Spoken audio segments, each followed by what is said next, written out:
অযোধ্যায় রাম মন্দির দেখতে যাবে? কলকাতা থেকেই যাচ্ছে বিমান। কবে থেকে শুরু পরিষেবা? আগামী 22শে জানুয়ারি উত্তরপ্রদেশের অযোধ্যায় রাম মন্দিরের উদ্বোধন হতে চলেছে। দেশের বিভিন্ন প্রান্ত থেকে অযোধ্যায় যাওয়ার ধুম পড়ে গিয়েছে। ভারতের বিভিন্ন রাজ্য থেকে ট্রেন, বিমান, গাড়িতে অযোধ্যায় পৌঁছানোর প্রবণতা বাড়ছে।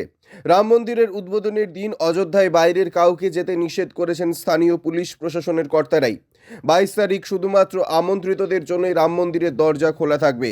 দর্শনার্থীদের জন্য মন্দির খুলবে আরও পরে। তবে তাতে কান দেয় কে? অযোধ্যায় যাওয়ার জন্য এবার বিমান চালু হয়ে গেল কলকাতা শহর থেকেই। কবে থেকে চালু হবে পরিষেবা? এবার কলকাতা নেতাজি সুভাষচন্দ্র বোস আন্তর্জাতিক বিমানবন্দর থেকে অযোধ্যায় যাওয়ার জন্য বিমান পরিষেবা চালু। আগামীকাল 17ই জানুয়ারি এয়ার ইন্ডিয়া এক্সপ্রেস 9765 বিমানটি কলকাতা থেকে অযোধ্যায় উড়ে যাবে। কলকাতা থেকে বেলা 2টোয় ছেড়ে যাবে বিমানটি অযোধ্যার মহর্ষি বাল্মীকি আন্তর্জাতিক বিমানবন্দর এবং অযোধ্যামে পৌঁছবে বিকেল 3:35 মিনিটে। অর্থাৎ কলকাতা থেকে মাত্র 1 ঘন্টা 35 মিনিটেই পৌঁছে যাবে অযোধ্যায়। কলকাতা টু অযোধ্যায় এই বিমানের ভাড়া পড়বে 7,690 টাকা।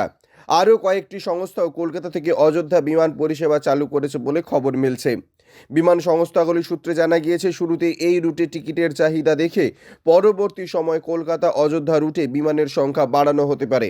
উল্লেখ্য, এর আগে গত 13ই ডিসেম্বর অযোধ্যা ও দিল্লির মধ্যে বিমান পরিষেবা চালু করেছিল বেসরকারি বিমান সংস্থা ইন্ডিগো। এয়ার ইন্ডিয়া এক্সপ্রেস গোষ্ঠীও দিল্লি ও অযোধ্যার মধ্যে বিমান পরিষেবা চালু করেছে। এবার কলকাতা থেকে অযোধ্যায় উড়ে যাবে বিমান। এয়ার ইন্ডিয়া এক্সপ্রেস সংস্থার বিমান আগামীকালই উড়ে যাবে অযোধ্যার উদ্দেশ্যে। ব্যুরো রিপোর্ট, ইউজে নিউজ।